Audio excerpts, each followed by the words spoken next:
Où est passé le petit Émile, 2 ans et demi? Si est-il la question qui est sur toutes les lèvres depuis le 8 juillet dernier. Le garçonnet aurait-il disparu suite à une histoire de vengeance? Le doute subsiste.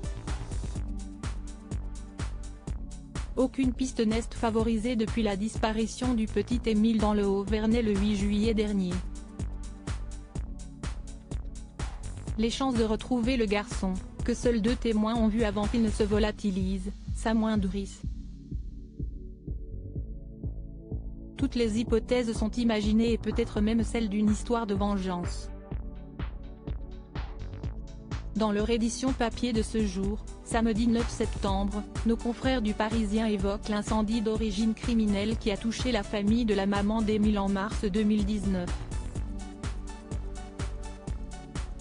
À l'époque, 3 maisons mitoyennes de leur résidence secondaire située à une dizaine de kilomètres du Vernay, dans le hameau du Boulard, avaient été détruites sans pour autant faire de victimes.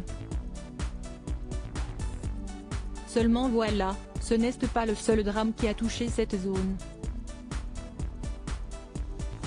Un an plus tôt en 2018, dans l'une de ces maisons touchées par l'incendie, un homme de 50 ans avait été retrouvé mort. Son visage tuméfié portait les signes d'un possible passage à tabac. Philippe R. était membre d'une famille faisant partie du cercle des amis du grand-père et de l'arrière-grand-père d'Émile, écrit Le Parisien. Et de préciser que là encore, les circonstances exactes de son décès n'ont jamais été précisées.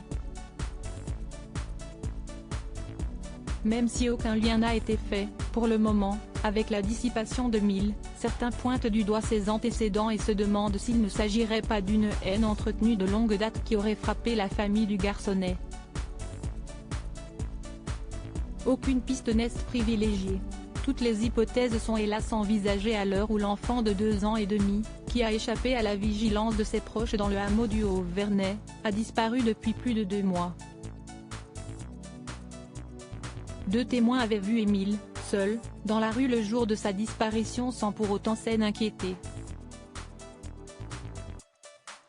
L'un d'eux, un certain Marc, dont le prénom a été changé, confiait à nos confrères de BFM Télévision: « J'ai vu le petit descendre vers le lavoir.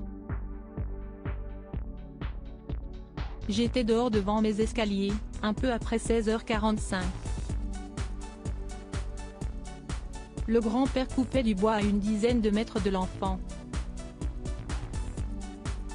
Questionné par nos confrères, le parquet d'Aix-en-Provence a confirmé que ce jeune homme a bien été entendu par les enquêteurs. Affaire à suivre donc.